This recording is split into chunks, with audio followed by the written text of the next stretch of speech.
From Mamamia, welcome to The Spill, your daily pop culture fix. I'm Em Vernon. And I'm Laura Brodnick.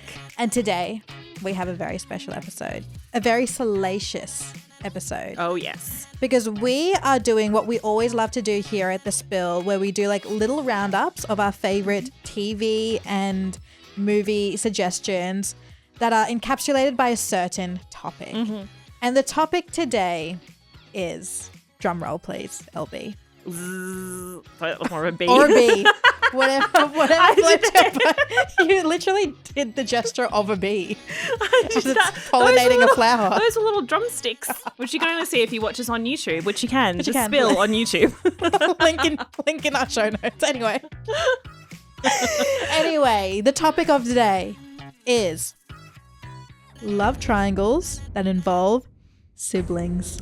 Yeah, we're going there. Ooh. I also can't stress enough how this episode is not going to be about siblings hooking up, although pop culture has given us plenty of examples. Just like every episode of Game of Thrones. I mean, Game of Thrones, Flowers in the Attic, the list goes on and on. So we might do that one day. But yes, this is the best sibling love triangles of all time, inspired by a very historic event that we are currently living through. Yes, this is one for the history books. We're in the room where it happens, as they say in Hamilton. Another story about siblings.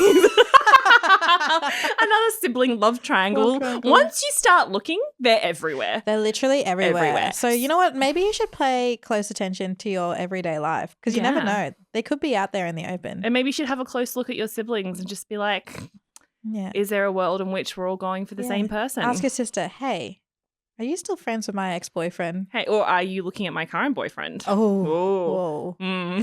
Some people sitting in cars right now are just like, wait a second. Some people in cars right now going, what the fuck are they talking about? So the historic moment we're talking about is this generation's big love triangle. Every generation has a movie or a TV show. It's usually a TV show where there is a huge love triangle happening. I put myself in your generation, but for the earlier generation, I'm going to say it was Dawson's Creek. Oh, that's a good one. Many years build up, huge love triangle.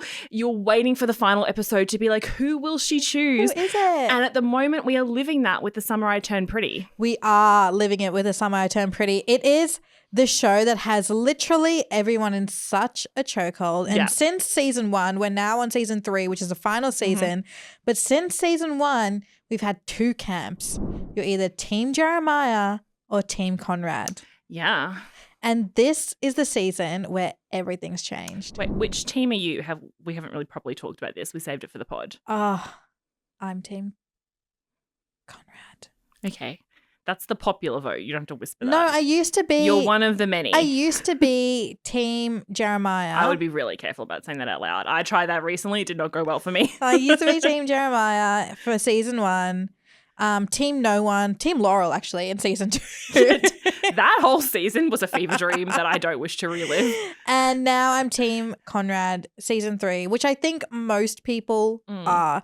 I think the issue that I have with this final season in The Summer I Turned Pretty is that it's very obvious what team the show writers want you to be on. Yes, that is the consensus from a lot of people. Also, for anyone who's not watching The Summer I Turned Pretty, we're obviously not going to spoil anything. One, because we don't know how it ends, so we couldn't if we tried. But it's about a teenage girl called Belly, who gets really hot. Worst name for a young woman. Who gets really hot one summer. Yeah. Really sexy. And then she goes to the beach house where she and her family have been spending every summer with their very best family friends. That family has 2 boys around her same age, Conrad and Jeremiah Fisher, and they've all pretty much been raised as siblings until she becomes hot and the boys start fighting over her, and she dates and sleeps with both of them until this final season where we're going to find out who she chooses for good. Oh, once you burn it down, that's it. She's living my dream. So yes, what's your critique of the love triangle? What's your report card? Have they landed the ship in making us like really care about the 3 of them? I think they make us care for whoever they want us to care about, which I think does the triangle injustice, right? Yeah. The triangle should be even sized. It's an equilateral triangle. All love triangles are equilateral. When it becomes obtuse or acute. Wow. I don't think that's even right. I think those are angles, if I'm being honest. I believed you. If one side is longer than the other 2 sides, something's going wrong. Yeah. Because with a perfect perfect love triangle. Yeah. You want to see each one of the lovers to be equal. Yes, I so agree. And depending on who you are as a person in your everyday life, that dictates who you would choose in the love triangle. Yes, you're right. The recipe to a correct love triangle in a TV show or movie is when the fandom for the two people who are vying for the main love interest is split in half, and you could see that person going either way. Yeah. You're right. The skew is just like no one's team Jeremiah except for like sometimes me and a few other people. Everyone's team Conrad. It seems the show is team Conrad. Again, we're all invested and we're watching, and it's a great show, obviously. But yeah, I just don't know if this generation has been done a disservice with their love triangle. Yeah, I think we have a little bit. I mean, the show is still going on. Who knows? I could switch up, but it could switch up. I reckon we have to do a brutally honest review. Oh yeah, obviously. So yeah, you're going to be emphasis on the brutal because the things that Emily says about those boys. I've said some really. I don't even think I can say things that are on this podcast that I've said about these two boys, but gird your loins.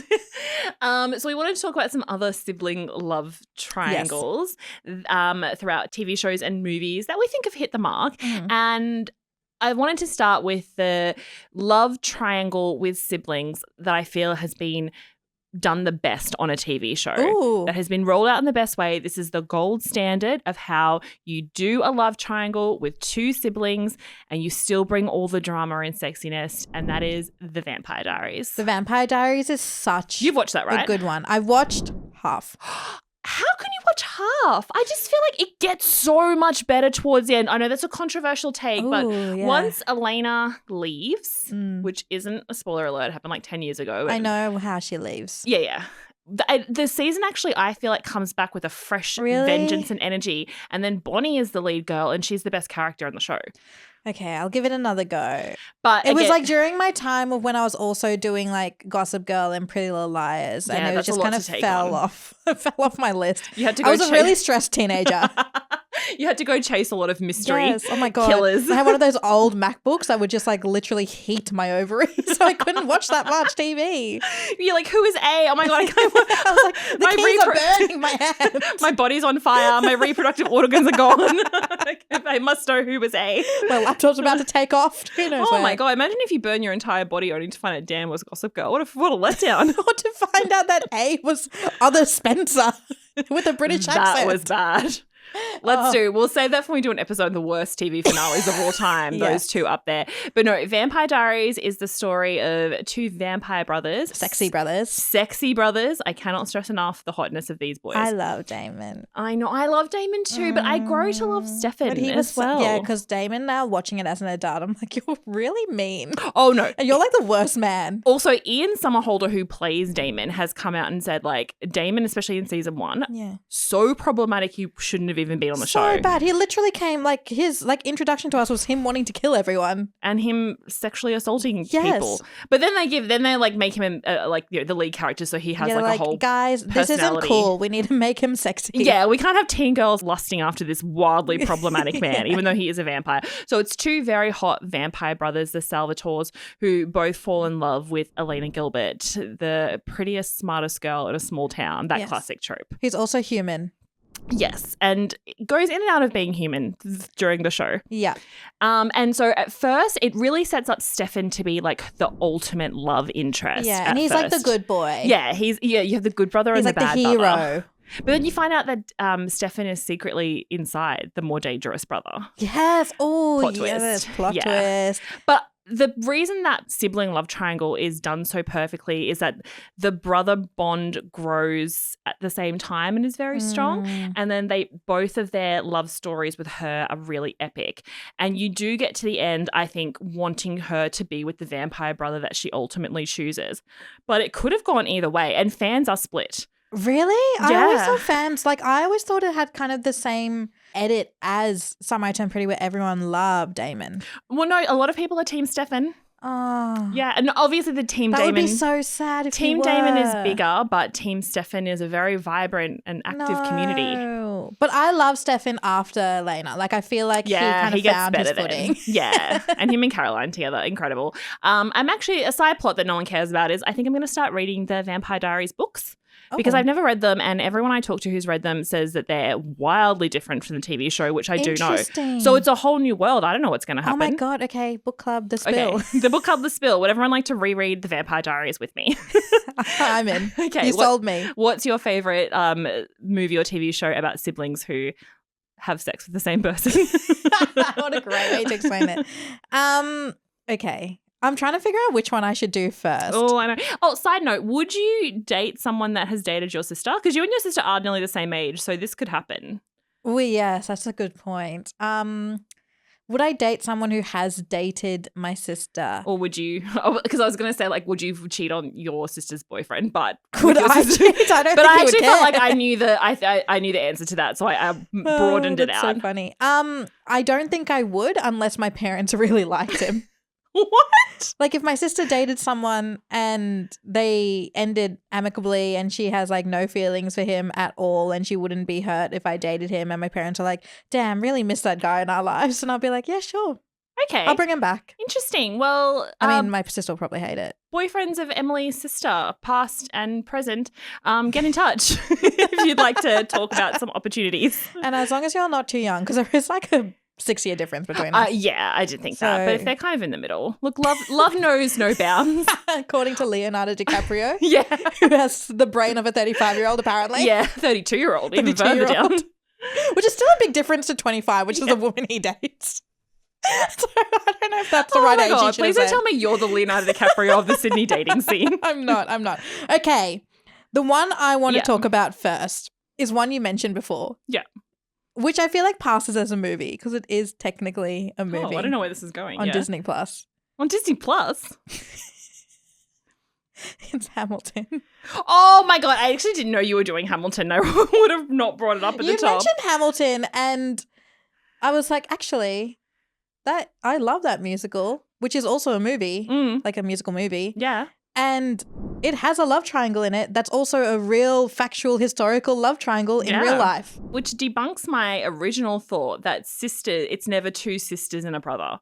Because as I was going through all my lists of the love triangle stories with siblings that I wanted to talk about, it's all brothers and a girl. And I was like, you know what? Because sisters don't do that to each other. No, and I've got two sisters. Unless I've got two examples. Unless you're the examples that Emily found. Yeah, so I wanted to do Hamilton because if you watch the musical, you would know Alexander Hamilton, one of the founding fathers in the US. His wife, Eliza Schuyler, she's also a really well-known historical figure in the US. And then there were some letters uncovered, and we found out that he had really close correspondence with Angelica Schuyler, who is Eliza's older sister. Do you think something happened between them? Oh, yeah. Do you reckon? Yes. Emily, I don't mean to like burst your bubble, your sweet innocent bubble, but they obviously hooked up. Oh, and then Eliza still buried them together. Yeah. That's so sweet. Yeah. A sister would though. Yeah, that's the thing. Sister always trumps a love triangle. The thing is with Hamilton is that there was a plot twist because you think it's a love triangle and then guess who walks in? Mariah Reynolds. Yeah. What is she doing here? You're not related to any of these women. At the end of the day, Hamilton is just a soap opera with some catchy tunes. Hamilton, these women deserve better. Yeah. It should have been their story. And he was 3-timing them all. Yeah. Well, he got his just desserts, didn't he? His just desserts. I mean, I'm not going to go through the whole plot. And the whole please do. And please sing. I can't. But like, these two girls were singing at him, take a break. Yeah. And he did take a break with Mariah Reynolds. Yeah.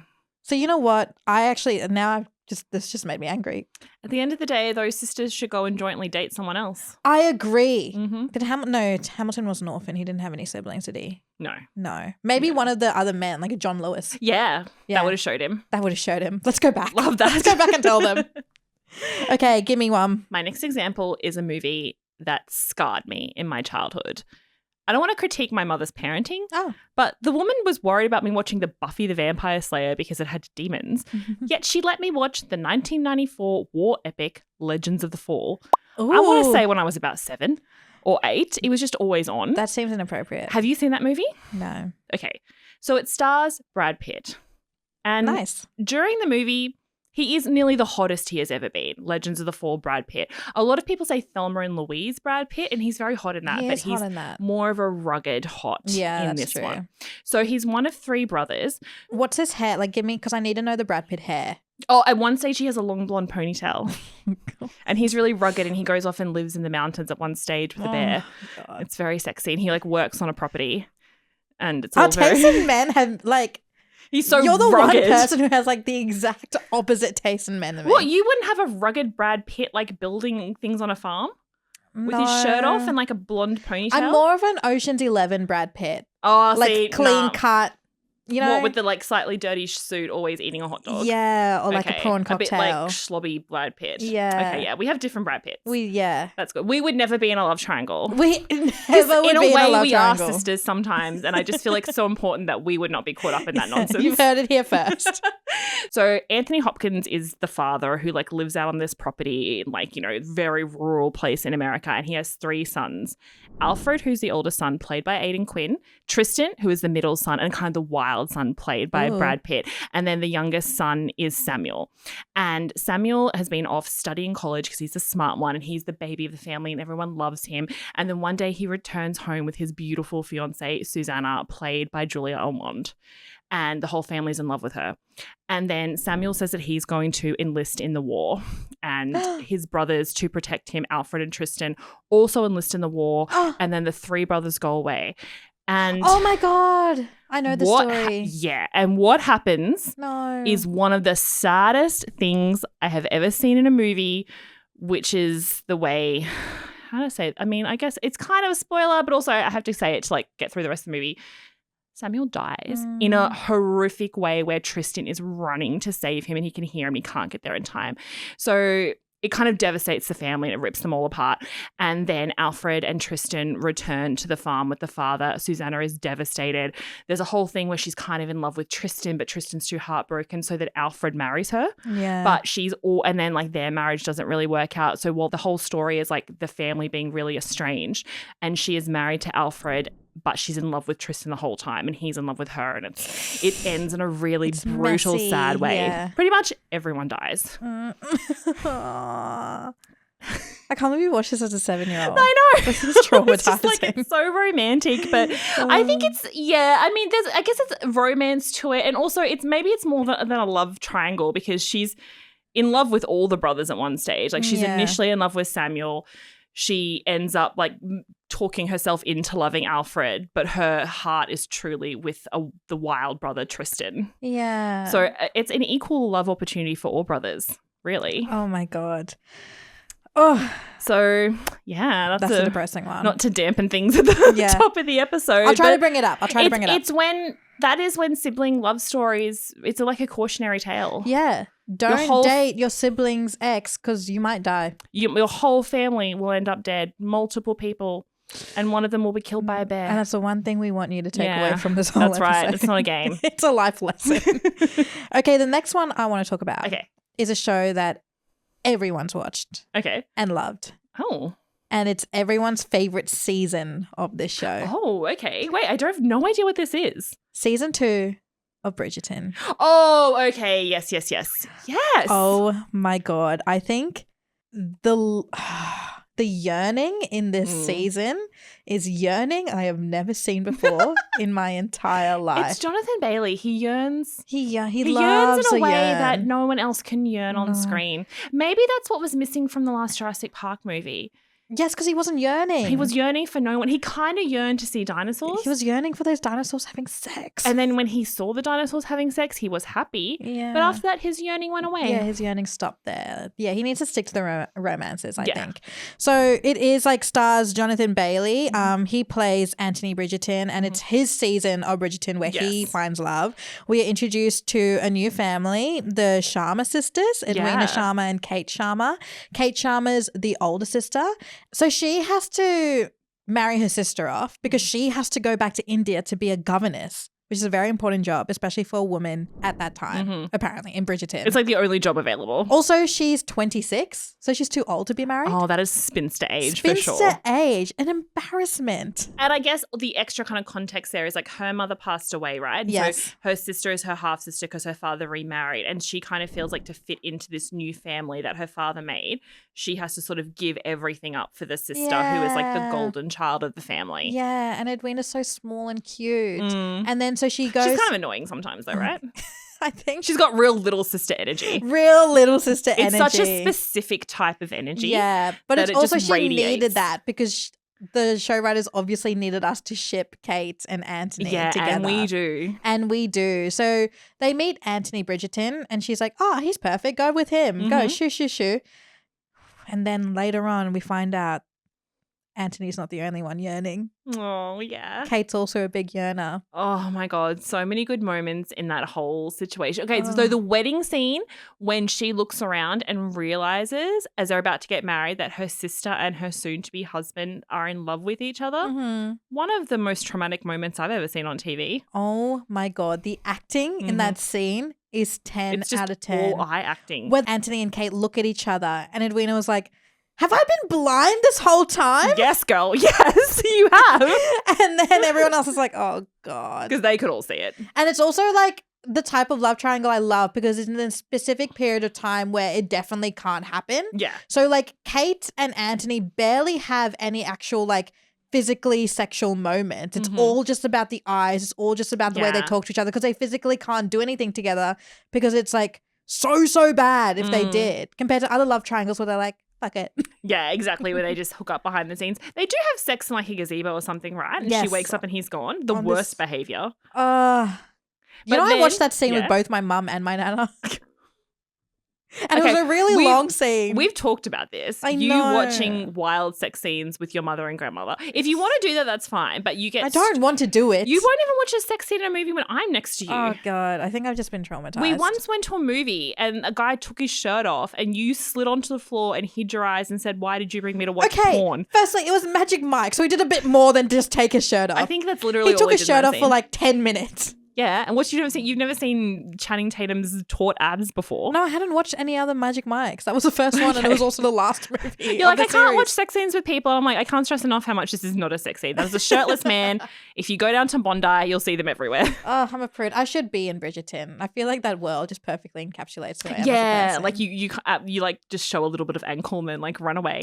you look across a room and you're like, we're getting married just from a look. Maybe that's more your form of dating. That'd be so easy. And then you just don't see your husband to the wedding day and never again afterwards. Yes. I love that. It actually sounds so good. Bring it back. It's like in Bridgerton season 3. There's no sibling love triangle there, but when the Lord wants to marry Penelope and like just let her run his house where he travels overseas, I'm like, that's a great deal. Take Such a good deal. Oh my God. That literally, you could not get a better deal. We're getting so many learnings out of this episode. I know. I feel like we have to do dating by Bridgerton rules. Dating by Bridgerton rules. That's a good one. Okay. I think we have time for one more. Okay, because I saved my favorite till last. Good. This is one of my favorite movies that I also watched as a kid, but my mum did a good job with this one because it's so beautiful. And I watch it once a year now and it's always a really special moment. Oh. Sabrina. Have you seen it? The Teenage Witch? No. Oh my God. The name of the movie is Sabrina. Oh. Okay, here's where any kind of movie buff in the world will really judge me. Okay. Because the original Sabrina is the Audrey Hepburn one from the 50s. Oh, old school. And that is a lovely movie. But in this case, I love the remake more than the original. When was the remake? And I love 1995 with Julia Ormond. Oh my God, Julia Ormond is the lead in two of my... I just realised. Because she's in Legends of the Fall as well. Oh my God. Oh my God, Julia. That's so weird. In all the sibling... That's actually really weird. In all the sibling triangle movies. It must Julia, be... are you trying to tell us something? It's what she was looking for in a script. Oh my God. So, yeah. I love how both of these movies came out before I was born. One of them's a remake. Like, that's insane to me. Wait, 1995. Oh, yeah, 1995. Okay, well, you missed a great movie. I missed a full remake. That's insane. Well, the first one came out in the 50s. So Sabrina, and I highly, highly recommend everyone watch this. It's the perfect movie for Where do like we find it? a VHS? Friday night, or no, it's on heaps of streaming services. Okay. I think it's on. I think last time I watched it was on Prime, but it's on. Just type in Sabrina, you'll see it. So the Julia Ormond version from 1995. So Julia Ormond plays Sabrina, and her father is the chauffeur to a very, very, very rich family called the Larrabee family. Ooh. So he has, because this family is so rich, all of their staff live on the estate. So her and her father live in a little house on the estate. And Sabrina is this like very nerdy, awkward girl. And she like climbs up into the trees to watch the Larrabee family have their beautiful parties and you know, is like wanting to be in that world, but she's so shy. And she is very, very in love with it. So the Larrabee family have two brothers. Linus is the older brother. Linus Larrabee, played by Harrison Ford. Oh! But she's in love with the younger brother, who is like the playboy, the face of the family. Everyone's in love with him, the dashing David. You know what it feels like? Yeah. A Prince William, Prince Harry. Yeah. Oh it is a bit God. like that. You've got like the stoic older brother who's like, you know, the head of the family, and he's going to take over the Larrabee fortune and everything's on him. Then you've got the playboy party younger brother who everyone is like, he's the handsome, gorgeous one. And that's David Larrabee, played by Greg Kinnear in his first leading role in a movie. Oh my God. And so, what a beautiful cast. Oh, I know, it's so good. And like the sets and the costumes. And so as Sabrina like becomes a young woman, gets into her early 20s, she goes to Paris to study, and while she's there like has a bit of a makeover, and she comes back like drop dead gorgeous. The brothers don't recognize her, and before not knowing who she was, David kind of falls in love with her. Plot twist, he's engaged to someone that's been set up through the family, and their businesses are going to merge. So the family's like, he can't date the driver's daughter. No. Even though she's come back from Paris all beautiful. We made a business deal. Yeah, even though she's come back from Paris all beautiful, and when she enters the party, because he invites her to the party not knowing who she was, he just thinks she's a beautiful stranger who's like come to visit their house. And so she rocks up to their party for the first time ever. She's invited to the party she watched growing up. And when she comes out in this green velvet dress with like a glittering cape, it's so good. So Linus is like, this isn't going to happen. So he steps in to kind of distract Sabrina and keep her away from David until like the marriage can go through. But then does he start having feelings for her as well? Oh my God. And does it go into disarray? And wait, who does she choose? You'll have to watch it. Oh no. Does someone flee to Paris, and does someone flee after her on the Concorde to like chase her down? They always go to Paris. Oh my God. It's so good. And I love a movie where like, again, the stakes are high because you're like, but David, but Linus, oh my God. And like the sets are beautiful. And like Harrison Ford is so good in this movie because at first he's the grumpy, awful older brother. Yeah. And she was like, I don't really want to spend time with you. Conrad. Yeah. 100%. But then over time, she starts to, and he starts to, and he never thought. And she goes to Paris, and Belly's going to go to Paris? Yeah. Oh my God. Oh my God. So it's out of all the sibling love triangles, it's definitely my favorite movie version of it. Oh my God. Because again, the stakes are so high of like, who is she going to choose? Yeah. The romance is there. It's like, the family business. Oh my God. The family business is at stake. I can't wait to watch this. I actually think excited. You'll love it. Yeah. It does really hold up because it's very much like a very old school kind of I feel like rom-com. most romance movies do hold up. Yeah, because romance is almost like a universal thing. Like times change and people change, and we love a love triangle. Yeah. Love triangles have been around forever. Oh my God. As Hamilton has taught us. As Hamilton has taught us. It's been around for a really long time. So yes, Sabrina, again, there's two versions. So the Audrey Hepburn one is lovely. I don't want to take away from that. But just personally for me, the real magic is in the Julia Ormond Harrison Ford version. So just make sure you watch that. Okay, I'm so excited. Also, quickly before we go, honorable mention, Little Women. Yeah. Did I say that word? Little Women. Little Women. Again, my only thought on that is like Joe is just never in love with Laurie. It's more of like thinking he has a choice, but he really doesn't. It's more like Laurie, Joe, and then he sidetracks to Amy. So it's more like a little pyramid. He's like, Amy, you're close to Joe, so I guess I'll marry you. I love how she's like, I will never marry someone who's in love with my sister. And then does. And he's like, but you did, though. They do. They do. It's like half a triangle. A right angle triangle. Yeah. Oh, wait, you with the maths phrases today. Maybe those are the right terms. I can't picture. You could literally say anything at this moment. I believe you. Thank you so much. That's all I needed.